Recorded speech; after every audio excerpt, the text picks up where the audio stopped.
I was motivated to pursue a career in clinical psychology because I did a module in neuropsychology when I was studying for my psychology degree. And I just found the human brain really fascinating and I wanted to know more about it.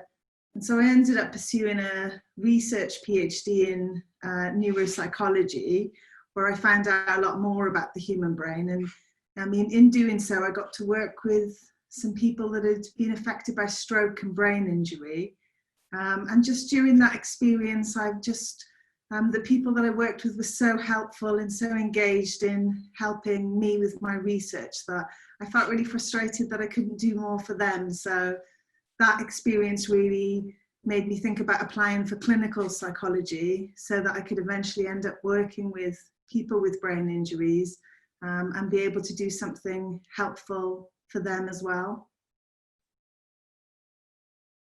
I think what I most enjoy about my role working with people with brain injuries in a community brain injury service is about being able to add some value to people's experience. So I often, I guess it's a specialist area. So over the years, I've acquired kind of specialist knowledge about brain injury and techniques in neuro rehab. And I like being able to work with people who are the experts in what it's like to live with brain injury and put those two pieces of knowledge together so that in collaboration we can help people find a way to move forwards.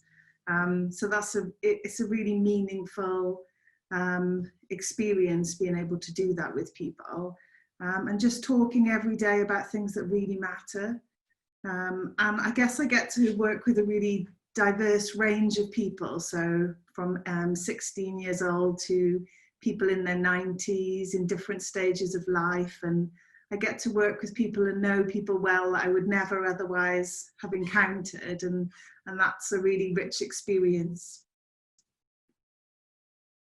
So in the last 5 years, we've been working to develop new models of rehabilitation for people in our service. And one of the reasons that we wanted to do that is that we've been doing lots of work on well-being, and really the research shows that well-being is not the absence of impairment. And lots of the models that we use in healthcare and in neuro rehab are about reducing impairment. And of course, lots of the difficulties people face after brain injury are long-term and permanent. So in order to help people experience well-being, we also have to focus on helping them live with some of those difficulties. And so we wanted to create services that not just aim to reduce difficulties, but also help to promote well-being. And so we've ended up doing lots of research and publishing some theoretical models about what actually the core components of well-being are. And lots of the work that we've published has talked about how important social connection is.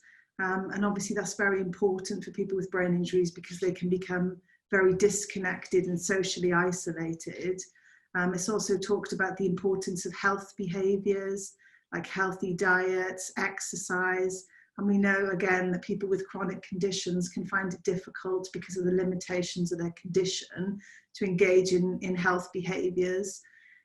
As well as positive experiences being really important for well-being. And very often after brain injury, people say that they've got limited opportunities to experience positive emotion and positive experiences. So at the heart of what we're doing now, we're trying to put interventions in place that promote health behaviours, give people opportunities for positive emotions, positive experiences, and connections with others. So we've developed a series of groups. I mean, I guess by means of an example, we've developed a group with a construction company in Swansea because we've got a lot of young patients that want to develop practical skills and want to be able to return to work. And the construction company work alongside us. We input the rehabilitation and they teach the people we work with practical skills in plastering and building and renovating houses. And together we kind of support people to gain new skills and experiences that feel meaningful for them. And the important thing about that example is that it's about working with community providers and businesses to help bridge the gap between healthcare and the community, so that we end up helping people integrate into their communities in order to promote sustainable well-being in the future.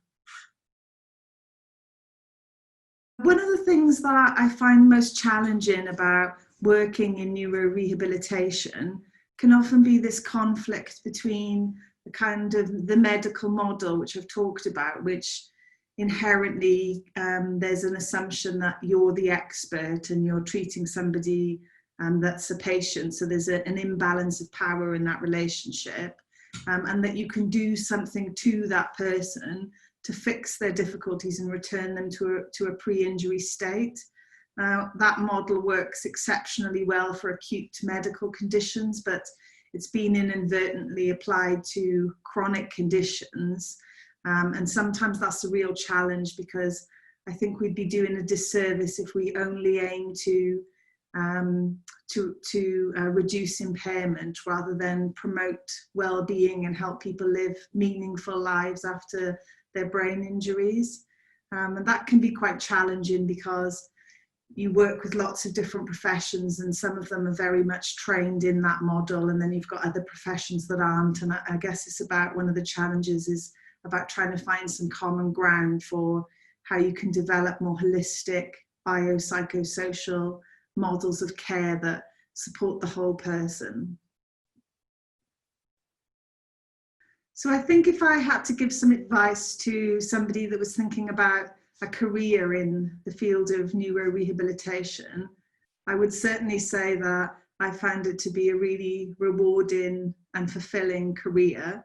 So to go ahead and do it, I mean, working in this field requires a lot of additional knowledge. So if there was an opportunity to seek some specific training, that would be very helpful. But also just to keep reading the literature and to keep up to date with things informally.